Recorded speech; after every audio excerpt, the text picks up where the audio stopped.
ਦੀ ਵੱਡੀ ਖਬਰ ਤੁਹਾਨੂੰ ਦੱਸਦੇ ਹਾਂ। ਚੋਣਾਂ ਦੇ ਲਈ ਰਾਮ ਰਹੀਮ ਦੇ ਅੱਗੇ ਨਤਮਸਤਕ ਹੁੰਦੇ ਹੋਏ ਆਗੂ ਨਜ਼ਰ ਆ ਰਹੇ ਨੇ। ਜੀ ਹਾਂ, ਰਾਮ ਰਹੀਮ ਦੇ ਸਤਸੰਗ ਦੇ ਵਿੱਚ ਲੀਡਰਾਂ ਦੀ ਲਾਈਨ ਲੱਗੀ ਹੋਈ ਹੈ। ਹਰਿਆਣਾ ਦੇ ਬੀਜੇਪੀ ਲੀਡਰਾਂ ਨੇ ਸਿਆਸੀ ਹਾਜ਼ਰੀ ਲਵਾਈ ਹੈ। ਹਰਿਆਣਾ ਦੇ ਵਿਧਾਨ ਸਭਾ ਦੇ ਡਿਪਟੀ ਸਪੀਕਰ ਰਣਬੀਰ ਗੰਗਵਾ ਨੇ ਵੀ ਆਸ਼ੀਰਵਾਦ ਲਿਆ। ਫਿਜ਼ੀਕਲ ਦਰਸ਼ਨ ਕਦੋਂ ਦਿਓਗੇ? ਡਿਪਟੀ ਸਪੀਕਰ ਨੇ ਇਹ ਪੁੱਛਿਆ ਆਨਲਾਈਨ ਪ੍ਰੋਗਰਾਮ ਦੇ ਵਿੱਚ। ਹਿਸਾਰ ਦੇ ਮੇਅਰ ਗੌਤਮ ਸਰਦਾਨਾ ਦੀ ਪਤਨੀ ਵੀ ਪਹੁੰਚੀ। ਕਰਨਾਲ ਦੀ ਬੀਜੇਪੀ ਮੇਅਰ ਰੇਣੂ ਬਾਲਾ ਗੁਪਤਾ ਵੀ ਸ਼ਾਮਿਲ ਹੋਈ। ਮੇਅਰ ਰੇਣੂ ਬਾਲਾ ਗੁਪਤਾ ਨੇ 2 ਦਿਨ ਪਹਿਲਾਂ ਹਾਜ਼ਰੀ ਲਵਾਈ ਸੀ ਤੇ ਮੇਅਰ ਰੇਣੂ ਬਾਲਾ ਗੁਪਤਾ ਇਹ ਕਹਿੰਦੇ ਹੋਏ ਸੁਣੇ ਗਏ ਨੇ, ਪਿਤਾ ਜੀ ਤੁਹਾਡਾ ਆਸ਼ੀਰਵਾਦ ਬਣਿਆ ਰਹੇ। ਇਹ ਮੇਅਰ ਰੇਣੂ ਬਾਲਾ ਗੁਪਤਾ ਨੇ ਕਿਹਾ। ਦੱਸਿਏ ਕਿ ਬਲਾਤਕਾਰ ਦੇ ਦੋਸ਼ ਹੇਠ ਰੋਹਤਕ ਦੀ ਸੁਨਾਰੀਆ ਜੇਲ੍ਹ ਦੇ ਵਿੱਚ ਸਜ਼ਾ ਕੱਟ ਰਿਹਾ ਰਾਮ ਰਹੀਮ ਇਸ ਵੇਲੇ ਪੈਰੋਲ ਤੇ ਬਾਹਰ ਹੈ ਤੇ ਰਾਮ ਰਹੀਮ 30 ਦਿਨਾਂ ਦੀ ਪੈਰੋਲ ਮਿਲੀ ਹੈ। ਇਸ ਵਿਚਾਲੇ 40 ਦਿਨਾਂ ਦੀ ਇਹ ਪੈਰੋਲ ਹੈਗੀ ਹੈ। ਇਸ ਵਿਚਾਲੇ ਉਹ यूपी ਦੇ ਬਾਗਪਤ ਆਸ਼ਰਮ ਤੋਂ ਰੋਜ਼ਾਨਾ ऑनलाइन सत्संग कर रहे हैं। सफाई अभियान की बात है, उनकी रजा है। ताज संगत की तरफ से आपने मार्गदर्शन दिया है समय समय के ऊपर भी हैं। अगर बेटा आ जाता तो बेटी क्यों पीछे रहे? देखो आपका आशीर्वाद बना, वो हर बार आपके दर्शन के लिए आते हैं। आना रहेगा तो हाजिरी जरूर बनी ही रहेगी। जरूर बिटिया, जरूर आशीर्वाद। आशीर्वाद बेटा जी, आशीर्वाद। और संगत है जो सफाई अभियान की बात है। आशीर्वाद बेटा, आप सब जिम्मेवार अपने पूरे देश को चमकाएं बेटा, पूरा आगे लेके जाएं। भगवान से प्रार्थना है बेटा, और मालिक सबको ताकत दे, हिम्मत दे। बहुत आशीर्वाद पुत्र, आशीर्वाद बेटा जी। तेरा ही आसरा। आशीर्वाद बेटा, बहुत स्वागत बेटा जी। ਸੇ ਸਾਰੇ ਉਹ ਆਨਲਾਈਨ ਪ੍ਰੋਗਰਾਮ ਹੈਗਾ ਜਿਸ ਦੇ ਵਿੱਚ ਬੀਜੇਪੀ ਦੇ ਲੀਡਰ ਵੀ ਨਜ਼ਰ ਆ ਰਹੇ ਨੇ, ਮੇਅਰ ਵੀ ਨਜ਼ਰ ਆ ਰਹੇ ਨੇ, ਬੀਜੇਪੀ ਦੇ ਚੁਣੇ ਹੋਏ ਵਿਧਾਇਕ, ਡਿਪਟੀ ਸਪੀਕਰ ਵਿਧਾਨ ਸਭਾ ਦੇ ਉਹ ਵੀ ਨਜ਼ਰ ਆ ਰਹੇ ਨੇ। ਵਿਰਸਾ ਸਿੰਘ ਵਲਟੋਹਾ ਸਾਹਿਬ ਸਾਡੇ ਨਾਲ ਇਸ ਵੇਲੇ ਫੋਨ ਲਾਈਨ ਤੇ ਜੁੜ ਰਹੇ ਨੇ, ਸ਼੍ਰੋਮਣੀ ਅਕਾਲੀ ਦਲ ਦੇ ਆਗੂ ਨੇ। ਵਲਟੋਹਾ ਸਾਹਿਬ ਬਹੁਤ ਬਹੁਤ ਸਵਾਗਤ ਹੈ। ਤਸਵੀਰਾਂ ਤੁਸੀਂ ਵੀ ਵੇਖ ਰਹੇ ਹੋਗੇ, ਆਵਾਜ਼ ਜਿਹੜੀ ਹੈਗੀ ਉਹ ਤੁਸੀਂ ਵੀ ਸੁਣ ਰਹੇ ਹੋਗੇ। ਪਹਿਲਾ ਪ੍ਰਤੀਕਰਮ ਦੇਖੋ, ਸਭ ਤੋਂ ਪਹਿਲੀ ਤੇ ਗੱਲ ਕਿ ਰਾਮ ਰਹੀਮ ਜੇ ਅੱਜ ਬਾਹਰ ਹੈ ਜਾਂ ਵਾਰ-ਵਾਰ ਬਾਹਰ ਆ ਰਿਹਾ ਹੈ, ਉਹਦੇ ਪਿੱਛੇ ਕੇਵਲ ਤੇ ਕੇਵਲ ਹਰਿਆਣਾ ਸਰਕਾਰ ਦੀ ਤੇ ਭਾਰਤੀ ਜਨਤਾ ਪਾਰਟੀ ਦੀ ਜਿਹੜੀ ਰਾਜਨੀਤਿਕ ਸਾਂਝ ਹੈ, ਇੱਕ ਵੋਟਾਂ ਦੀ ਰਾਜਨੀਤੀ ਹੈ, ਉਹਦੇ ਕਰਕੇ ਉਹਨੂੰ ਵਾਰ-ਵਾਰ ਪੈਰੋਲ ਦਿੱਤੀ ਜਾ ਰਹੀ ਹੈ। ਔਰ ਜਿਸ ਕਦਰ ਭਾਰਤੀ ਜਨਤਾ ਪਾਰਟੀ ਨਾਲ ਸੰਬੰਧਿਤ ਜਾਂ ਹੋਰ ਜਿਹੜੇ ਆਗੂ ਸਾਹਿਬਾਨ ਨੇ ਜਾਂ ਜਿਹੜੇ ਲੋਕ ਉੱਥੇ ਪਹੁੰਚ ਰਹੇ ਨੇ, ਉਹਨਾਂ ਦਾ ਮਕਸਦ ਹੀ ਸਿਰਫ ਕੇਵਲ ਤੇ ਕੇਵਲ ਇਹੀ ਹੈ ਕਿ ਜਿਹੜੀਆਂ ਡੇਰੇ ਸਾਧ ਦੀਆਂ ਵੋਟਾਂ ਨੇ ਉਹਨਾਂ ਨੂੰ ਕਿਸੇ ਨਾ ਕਿਸੇ ਰੂਪ 'ਚ ਨਾਲ ਜੋੜਿਆ ਜਾਵੇ। ਹੁਣ ਸਵਾਲ ਤੇ ਇਹ ਹੈ ਕਿ ਜਿਹੜਾ ਸਾਡਾ ਸਿੱਖ ਸਮਾਜ ਹੈ, ਜਿਨ੍ਹਾਂ ਨੂੰ ਸ਼੍ਰੀ ਅਕਾਲ ਤਖਤ ਸਾਹਿਬ ਤੋਂ ਹੁਕਮਨਾਮਾ ਜਾਰੀ ਹੋਇਆ ਆ, ਔਰ ਸਿੱਖੀ ਨੂੰ ਲੈ ਕੇ ਇਹ ਸਵਾਲਾਂ ਦੇ ਘੇਰੇ 'ਚ ਹੈ ਰਾਮ ਰਹੀਮ, ਇੱਕ ਦੋਸ਼ੀ ਦੇ ਤੌਰ ਤੇ ਹੈ ਕੌਮ ਦੇ ਉਹ ਰਾਮ ਰਹੀਮ।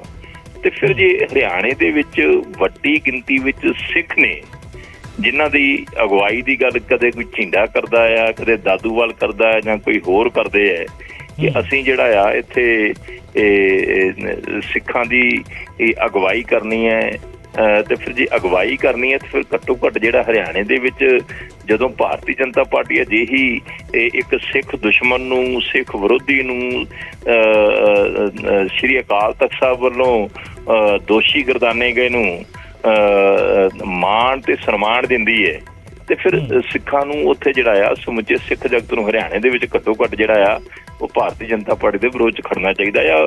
ਔਰ ਸਾਰਿਆਂ ਨੂੰ ਹੀ ਜਿਹੜਾ ਆ, ਚਾਹੇ ਦਾਦੂਵਾਲ ਹੋਵੇ, ਚਾਹੇ ਝੀਂਡਾ ਹੋਵੇ, ਜਾਂ ਕੋਈ ਹੋਰ ਕਿਸੇ ਵੀ ਪਾਰਟੀ ਦੇ ਵਿੱਚ ਬੈਠਾ ਹੋਇਆ ਆਗੂ ਹੈ, ਤੇ ਜਿਹੜੀ ਵੀ ਪਾਰਟੀ ਸਿੱਧੇ ਅਸਿੱਧੇ ਰੂਪ 'ਚ ਰਾਮ ਰਹੀਮ ਦੀ ਮਦਦ ਲੈਂਦੀ ਹੈ ਜਾਂ ਉਹਨੂੰ ਸਹੂਲਤਾਂ ਦਿੰਦੀ ਹੈ, ਉਹਦਾ ਜਿਹੜਾ ਆ ਸਿੱਖ ਸਮਾਜ ਨੂੰ ਅਸੀਂ ਤੇ ਇਹੀ ਬੇਨਤੀ ਕਰ ਸਕਦੇ ਹਾਂ ਕਿ ਉਹਨਾਂ ਨੂੰ ਵਿਰੋਧ ਕਰਨਾ ਚਾਹੀਦਾ ਹੈ।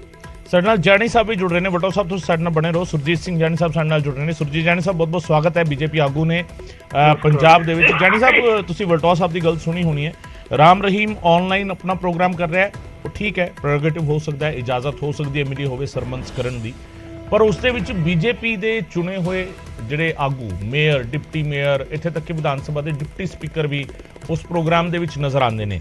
ਵਲਟੋਆ ਸਾਹਿਬ ਸਵਾਲ ਖੜੇ ਕਰ ਰਹੇ ਨੇ ਕਿਉਂਕਿ ਚੋਣਾਂ ਆ ਰਹੀਆਂ ਨੇ ਹਰਿਆਣਾ ਦੇ ਵਿੱਚ, ਪੰਚਾਇਤ ਚੋਣਾਂ ਨੇ, ਜਾਂ ਜਦੋਂ ਵੀ ਚੋਣਾਂ ਆਉਂਦੀਆਂ ਨੇ ਉਸ ਵੇਲੇ ਰਾਮ ਰਹੀਮ ਨੂੰ ਬਾਹਰ ਕੱਢਿਆ ਜਾਂਦਾ ਔਰ ਇਸ ਤਰੀਕੇ ਜਿਹੜਾ ਹੈਗਾ ਬਾਹਰ ਆਉਣ ਦੀ ਇਜਾਜ਼ਤ ਉਸੇ ਵੇਲੇ ਮਿਲਦੀ ਹੈ। ਟਾਈਮਿੰਗ ਨੂੰ ਲੈ ਕੇ ਲਗਾਤਾਰ ਸਵਾਲ ਖੜੇ ਹੋ ਰਹੇ ਨੇ। ਜਾਨੀ ਸਾਹਿਬ देखो गल की है जो बल्टोआ साहब बड़े समझदार बंदे ने, पर ऐसी गल नहीं करनी चाहिए। आजकल कोई चीज छुपती है।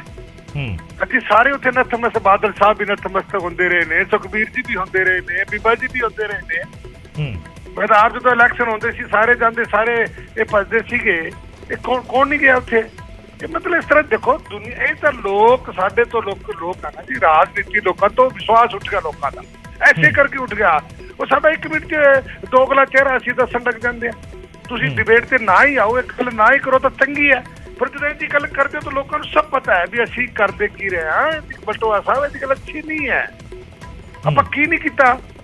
ਜਦੋਂ ਅੱਜ ਦੇਖੇ ਇੱਕ ਰਾਜਨੀਤੀ ਵਿੱਚ ਇਹ ਹੈ ਕਿ ਦੱਸੇ ਤਾਂ ਵੈਸੇ ਕੋਈ ਦੱਸ ਦੇਣਾ ਜੀ ਫਲਾਣੇ ਟਿੱਲੇ ਤੇ ਸਾਧ ਬੈਠਾ ਹੈ ਤੇ ਉਹਦੇ ਕੋਲ 1000 ਵੋਟ ਹੈ, ਅਸੀਂ ਉਹਦੇ ਕੋਲ ਹੀ ਚਲੇ ਜਾਂਦੇ ਹਾਂ। ਪ੍ਰਜਾਤੰਤਰ ਦੇਸ਼ ਦੇ ਵਿੱਚ ਵੋਟ ਇੱਕ ਅਲੱਗ ਚੀਜ਼ ਹੈ। ਵੋਟ ਮੰਗਣਾ ਸਾਡਾ ਰਾਈਟ ਹੈ, ਵੋਟ ਦੇਣਾ ਅਗਲੇ ਦਾ ਰਾਈਟ ਹੈ। ਸਾਨੂੰ ਕੋਈ ਕਿ ਵੀ ਉਹ ਫਲਾਣੇ ਦਾ ਸੰਤ ਬੈਠਾ ਹੈ ਉਹਦੇ 500 ਵੋਟਾਂ ਹੈ, ਅਸੀਂ ਤਾਂ 100 ਵੋਟਾਂ ਵਾਲੇ ਕੋਲ ਝੁੱਗੀ ਨੂੰ ਰਾਤ ਨੂੰ ਜਾ ਵੜਦੇ ਹਾਂ। ਪਰ ਇਹਦੇ ਵਿੱਚ ਗੱਲ ਕਰਨਾ ਉਚਿਤ ਨਹੀਂ ਹੈ। ਇਸ ਤਰ੍ਹਾਂ ਦੀ ਗੱਲ ਤਾਂ ਸਾਡੇ ਲੋਕਾਂ ਦਾ ਵਿਸ਼ਵਾਸ ਜਿਹੜਾ ਹੈ, ਅਸੀਂ ਤਾਂ ਹੀ ਤਾਂ ਰਾਜਨੀਤੀ ਲੋਕ ਗੰਦੇ ਹੋ ਗਏ। ਅੱਜ ਕੱਲ ਪਹਿਲੇ ਠੀਕ ਆ ਗੱਲ ਚੱਲ ਜਾਂਦੀ ਸੀ। ਹਰਿਆਣੇ 'ਚ ਇੱਕ ਵਾਰੀ ਵੋਟਾਂ ਪਈਆਂ, ਕਹਿੰਦੀ ਆ ਨਹਿਰ ਤਾਂ ਦਿੱਤੀ ਹੈ ਪਰ ਨਹਿਰ ਦਾ ਮੱਖਣ ਕੱਢ ਲਿਆ, ਲੋਕਾਂ ਨੂੰ ਨਹੀਂ ਪਤਾ ਸੀ। ਅੱਜ ਤਾਂ ਮੀਡੀਆ ਕੋਈ ਗੱਲ ਛੁਪਦੀ ਹੈ ਵੀ ਮੈਂ ਕੋਈ ਅੱਜ ਇੱਥੇ ਗੱਲ ਕਹਿਦਾ, ਦੂਜੇ ਪਾਸੇ ਲੋਕੀ ਦਿਖਾ ਦੇਣਗੇ ਵੀ ਜਾਣੀ ਉੱਥੇ ਤੂੰ ਆਹ ਬੋਲਦਾ ਪਿਆ ਤੇ ਉੱਥੇ ਆਹ ਬੋਲਦਾ ਪਿਆ। ਇੱਧਰ ਅੱਜ ਮੈਂ ਉੱਥੇ ਬੋਲਿਆ ਨਵਜੋਤ ਸਿੱਧੂ ਦੀ ਮਿੱਟੀ ਕਿਉਂ ਕੁੱਟੀ ਗਈ।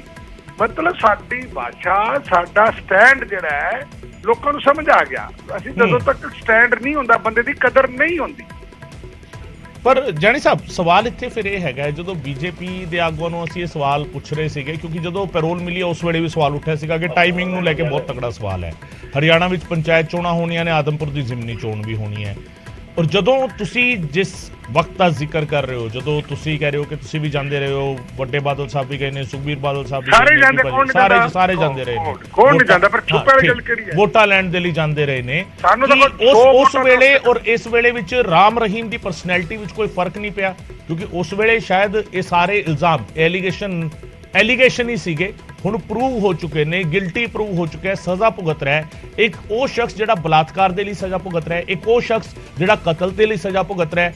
ਉਸ ਸ਼ਖਸ ਦੇ ਸਾਹਮਣੇ ਜਾ ਕੇ ਵੋਟਾਂ ਲਈ ਖੜਨਾ ਕੀ ਸਹੀ ਮੰਨਿਆ ਜਾਵੇ? ਉਹ ਨਹੀਂ ਜੀ, ਗੱਲ ਮੇਰੀ ਗੱਲ ਸੁਣੋ।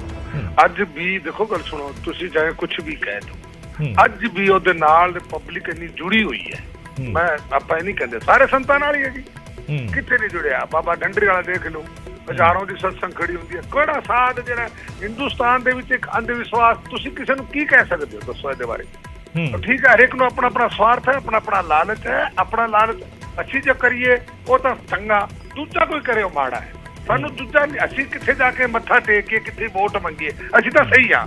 ਜਦੋਂ ਦੂਜਾ ਕਹਿੰਦਾ ਅਸੀਂ ਉਹਦੀ ਆਲੋਚਨਾ ਕਰਦੇ, ਇਹ ਸ਼ੋਭਾ ਨਹੀਂ ਦਿੰਦੀ। ਦੇਖੋ ਮੈਂ ਮੋਟੀ ਜੀ ਬੇਨਤੀ ਕਰਾਂ ਜੀ, ਜੈਨੀ ਸਭ ਗੱਲਾਂ ਕਰ ਰਹੇ ਨੇ ਕਿ ਜਿੱਥੇ ਸਾਨੂੰ ਵੋਟ ਮਿਲਦੀ ਹੈ ਚਾਹੇ ਖੂਹ ਵੀ ਹੋਏ ਤੇ ਖੂਹ 'ਚ ਵੀ ਛਾਲ ਮਾਰਾਂਗੇ, ਉਹ ਚਲੋ ਇਹਨਾਂ ਦੀ ਮਰਜ਼ੀ। ਹੁਣ ਗੱਲ ਆ ਗਈ ਕਿ ਇਹਨਾਂ ਬਾਦਲ ਸਾਹਿਬ ਦੀ ਗੱਲ ਕੀਤੀ, ਸੁਖਬੀਰ ਜੀ ਦੀ ਗੱਲ ਕੀਤੀ, ਬੀਬਾ ਹਰਸਿਮਰਤ ਕੌਰ ਜੀ ਦੀ ਗੱਲ ਕੀਤੀ।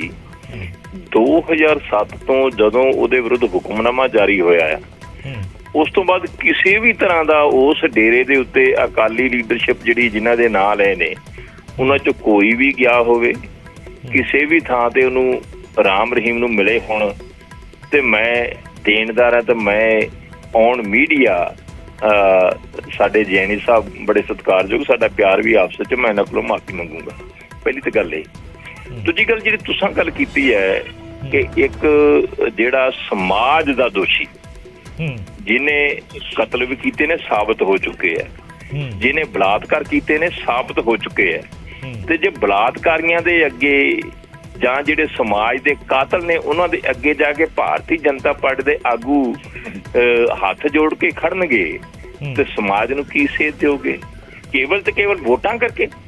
ਵੋਟਾਂ ਕਰਕੇ ਤੇ ਫਿਰ ਤਾਂ ਬੜੇ ਆ ਜਿਹੜੇ ਸਮਾਜ ਦੇ ਵਿੱਚ ਇੱਕ ਮਿੰਟ ਮੈਨੂੰ ਗੱਲ ਕਰ, ਮੈਂ ਤੁਹਾਡੇ ਵਿੱਚੋਂ ਬੋਲਿਆ ਨਹੀਂ ਗਿਆ। ਦੂਜੀ ਗੱਲ ਜਿਹੜੀ ਸਭ ਤੋਂ ਵੱਡੀ ਗੱਲ ਹੈ ਕਿ ਹਰਿਆਣੇ 'ਚ ਜਿਮਣੀ ਚੋਣ ਹੈ, ਮੇਰਾ ਖਿਆਲ ਹੈ ਕਿ ਕੋਈ ਸ਼ਾਇਦ ਆਦਮਪੁਰ ਦੀ ਹੋ ਰਹੀ ਹੈ। ਹਾਂਜੀ, ਆਦਮਪੁਰ ਦੀ ਜਿਹੜੀ ਆਦਮਪੁਰ ਦੀ ਜਿਮਣੀ ਚੋਣ ਆ, ਕਿਉਂਕਿ ਆਦਮਪੁਰ ਜਿਹੜਾ ਆ ਤੁਹਾਨੂੰ ਪਤਾ ਹੀ ਜਿੱਥੇ ਕਰਕੇ ਪੈਂਦਾ ਆ, ਤੇ ਉੱਥੇ ਜਿਹੜਾ ਰਾਮ ਰਹੀਮ ਦਾ ਉੱਥੇ ਕੀ ਹਿਸਾਬ ਕਿਤਾਬ ਹੈ। ਸੈਕਿੰਡ ਜਿਹੜੀ ਗੱਲ ਹੈ ਕਿ ਕੀ ਜਿਹੜੇ ਨਿਯਮ ਤੈਅ ਕੀਤੇ ਗਏ ਨੇ ਪੈਰੋਲ ਕੱਟਣ ਵਾਸਤੇ, ਉਹਨਾਂ ਨਿਯਮਾਂ ਦੇ ਵਿੱਚ ਕੁਛ ਅਜਿਹਾ ਮੈਂਸ਼ਨ ਹੈਗਾ ਕਿ ਉਹ ਚਾਹੇ ਵੀਡੀਓ ਕਾਨਫਰੰਸਿੰਗ ਦੇ ਰਾਹੀਂ ਹੋਵੇ, ਚਾਹੇ ਕਿਸੇ ਵੀ ਤਰੀਕੇ ਨਾਲ ਹੋਵੇ, ਲੋਕਾਂ ਦੇ ਨਾਲ ਇਸ ਕਦਰ ਕੋਈ ਰਾਬਤਾ ਰੱਖ ਸਕਦਾ ਹੈ। ਇਹ ਸਾਰੀਆਂ ਗੱਲਾਂ ਜਿਹੜੀਆਂ ਨੇ, ਕਿਉਂਕਿ ਪੈਰੋਲ ਇੱਕ ਨਿਯਮਾਂ ਦੇ ਤਹਿਤ ਕੱਟੀ ਜਾਂਦੀ ਹੈ, ਇੱਕ ਨਿਯਮ ਹੁੰਦੇ ਨੇ, ਤੇ ਜੇ ਨਿਯਮਾਂ ਦੀ ਉਲੰਘਣਾ ਉਹ ਵੀ ਕਰ ਰਿਹਾ ਆ, ਸਾਡੇ ਵਾਲੇ ਵੀ ਕਰ ਰਹੇ ਆ। ਇੱਕ ਕਾਤਲ ਨੂੰ, ਇੱਕ ਬਲਾਤਕਾਰੀ ਨੂੰ, ਜਿਹੜਾ ਬਲਾਤਕਾਰ ਦੀ ਸਭ ਤੋਂ ਘਿਨਾਉਣਾ ਚੀਜ਼ ਹੈ ਬਲਾਤਕਾਰ। ਹਾਂਜੀ, ਧੀਆਂ ਭੈਣਾਂ ਦੀ ਇੱਜ਼ਤ ਨਾਲ ਖੇਡਣ ਵਾਲਾ ਜਿਹੜਾ ਸਾਬਤ ਹੋ ਚੁੱਕਾ, ਬਲਾਤਕਾਰ ਦੇ ਵਿੱਚ ਸਜ਼ਾ ਹੋ ਚੁੱਕਾ, ਤੇ ਜੈਨੀ ਸਾਹਿਬ ਕਹਿਣਗੇ ਮੈਂ ਤੇ ਉਹਦੇ ਅੱਗੇ ਹੱਥ ਜੋੜ ਕੇ ਖੜੂੰਗਾ। ਮੇਰੀ ਗੱਲ ਸੁਣ ਲਓ, ਪਹਿਲੇ ਮੈਂ ਦੱਸਣਾ ਚਾਹੁੰਦਾ, ਅਜੇ ਸਜ਼ਾ ਕੋਈ ਅਜੇ ਅਗਲੇ ਕਦੋਂ ਕੋਰਟਾਂ ਪਈਆਂ, ਅਜੇ ਸੈਸ਼ਨ ਟ੍ਰਾਇਲ ਹੈ, ਕੋਰਟ ਹਾਈ ਕੋਰਟ ਵੀ ਪਈ ਹੈ, ਸੁਪਰੀਮ ਕੋਰਟ ਵੀ ਪਈ ਹੈ। ਤੁਸੀਂ ਇੱਕ ਸੈਸ਼ਨ ਟ੍ਰਾਇਲ 'ਚ ਅਗਰ ਦੋਸ਼ੀ ਨਹੀਂ ਮੰਨਿਆ ਜਾਂਦਾ, ਆ ਵੀ ਸੁਣ ਲਾ, ਅਗਲੇ ਕੋਲ ਚਾਂਸ ਹੈ ਹਾਈ ਕੋਰਟ ਦਾ ਪਿਆ, ਸੁਪਰੀਮ ਕੋਰਟ ਦਾ ਵੀ ਪਿਆ। ਤੁਸੀਂ ਆ ਦੱਸੋ ਪਹਿਲੇ ਕਿ ਹਾਈ ਕੋਰਟ ਨੇ ਸਜ਼ਾ ਦਿੱਤੀ ਹੈ ਕਿ ਸੈਸ਼ਨ ਟ੍ਰਾਇਲ ਨੇ ਸਜ਼ਾ ਹੋਈ ਹੈ? ਜਾਨੀ ਸਾਹਿਬ, सीबीआई स्पेशल कोर्ट ने, देखो गल सुनो जानी साहब, एक मिनट मैं थोड़ा करेक्ट कर दूंगा ना, थोड़ा करेक्ट कर रहे हैं। सीबीआई दी स्पेशल कोर्ट ने एक बहुत लंबी हीयरिंग और बहुत लंबी जांच तो बाद सजा सुनी। और तुसी मैनू पता है कई बार इन्हां कोर्टां जाके जाके बंदे बरी भी होए है। आ दसदा तुहानू साडे रिश्तेदार भी सीबीआई कोर्ट ने कीती सी, हाई कोर्ट ते बरी होए सीगे। तो कोई ऐसी गल नहीं हैगी। ਤੁਸੀਂ ਅਗਲੇ ਨੂੰ ਚਾਂਸ ਹੈ, ਠੀਕ ਹੈ, ਅਸੀਂ ਕਾਨੂੰਨ ਦੇ ਵਿੱਚ ਨਹੀਂ ਪੈਂਦੇ, ਜੱਜਾਂ ਦੀ ਮਰਜ਼ੀ ਹੈ ਜਿਸ ਤਰ੍ਹਾਂ ਦੀ ਹੋਵੇ। ਅਗਲੇ ਤੇ ਹਾਈ ਕੋਰਟ ਦਾ ਚਾਂਸ ਪਿਆ, ਅਗਲੇ ਤੇ ਹਾਈ ਕੋਰਟ ਨੇ ਜੇ ਬਰੀ ਕਰਤਾ ਤਾਂ ਫਿਰ ਤੁਸੀਂ ਕੀ ਕਹੋਗੇ? ਅੱਛਾ, ਜੇ ਅਗਰ ਰੇਪ ਦਾ ਕੇਸ ਹੈ, ਅੱਜ ਮੇਰੀ ਗੱਲ ਸੁਣ ਲਓ, ਮੈਂ ਕਿਸੇ ਦੀ ਵਕਾਲਤ ਨਹੀਂ ਕਰਦਾ। ਅੱਜ ਕੋਈ ਜੇ ਤੁਸੀਂ ਰੇਪ ਦੀ ਗੱਲ ਕਰਦੇ ਹੋ, ਕਿੱਥੇ ਮੈਡੀਕਲ, ਕਿੱਥੇ ਕੀ ਚੀਜ਼ ਹੈ? ਇੱਕ ਦਰਖਾਸਤ ਕਿਸੇ ਨੇ ਦਿੱਤੀ, ਖੇਤਰ ਦਾ ਪਰਚਾ ਲਾ ਕੇ ਛੱਡਤਾ, ਦੱਸੋ ਹੈ ਰੇਪ? ਤੁਸੀਂ ਆ ਦੱਸੋ ਕੋਈ ਮੈਡੀਕਲ ਹੋ ਕੇ ਪਰਚਾ ਹੋਇਆ ਹੈ ਕਿ? ਕਿਆ ਬਾਤਾਂ ਕਰਦੇ ਹੋ ਜੀ ਤੁਸੀਂ? ਐਵੇਂ ਕਿਸੇ ਨੇ ਸੀਬੀਆਈ ਜਾਂਚ ਤੇ ਸਵਾਲ ਖੜੇ ਕਰ ਰਹੇ ਹੋ। ਤੁਸੀਂ ਵੋਟਾਂ ਲੈਣ ਵਾਸਤੇ ਕਿਸੇ ਦੀ ਆਲੋਚਨਾ ਕਰਦੇ ਹੋ। ਜਾਨੀ ਸਾਹਿਬ, ਤੁਸੀਂ ਵੀ ਤਾਂ ਵੋਟਾਂ ਲੈਣ ਵਾਸਤੇ ਸੀਬੀਆਈ ਜਾਂਚ ਤੇ ਸਵਾਲ ਖੜੇ ਕਰ ਰਹੇ ਹੋ ਨਾ ਸਰ। ਸਾਨੂੰ ਇਸ ਦੇ ਵਿੱਚ ਪੈਣਾ ਨਹੀਂ ਚਾਹੀਦਾ ਜੀ। ਪਰੋਲ ਕੋਈ ਭਾਰਤੀ ਜਨਤਾ ਪਾਰਟੀ ਨਹੀਂ ਦਿੰਦੀ ਹੈ। ਸੰਵਿਧਾਨ ਹੈ ਸਾਡਾ, ਕਾਨੂੰਨ ਹੈ, ਕਾਨੂੰਨ ਦੇ ਤਹਿਤ ਜਿਹਨੂੰ ਮਿਲਦੀ ਹੈ। ਅਸੀਂ ਤਾਂ ਵੋਟਾਂ ਵਾਸਤੇ ਕਿੰਤੂ ਪਰੰਤੂ ਤੁਸੀਂ ਸਾਨੂੰ ਬੁਲਾਉਣ ਲੱਗ ਜਾਂਦੇ ਹੋ, ਅਸੀਂ ਬੋਲਣ ਲੱਗ ਜਾਂਦੇ ਹਾਂ। ਜਾਨੀ ਸਾਹਿਬ, ਸਵਾਲ ਟਾਈਮਿੰਗ ਨੂੰ ਲੈ ਕੇ ਹੈ। ਪਰੋਲ ਠੀਕ ਹੈ, ਨਿਯਮਾਂ ਦੇ ਮੁਤਾਬਿਕ ਟਾਈਮਿੰਗ ਕਾਦੀ ਟਾਈਮ ਹੈ? ਇਲੈਕਸ਼ਨ ਕੋਈ ਹਿੰਦੁਸਤਾਨ 'ਚ ਇੱਕ ਵਾਰੀ ਹੁੰਦੇ ਆ, ਰੋਜ਼ ਇਲੈਕਸ਼ਨ ਹੁੰਦੇ ਆ। ਤੁਸੀਂ ਨਹੀਂ, ਪਰ ਹਰਿਆਣੇ ਵਿੱਚ ਜਦੋਂ ਵੀ ਹੁੰਦੇ ਉਦੋਂ ਬਾਹਰ ਆਉਂਦਾ ਰਾਮ ਰਹੀਮ।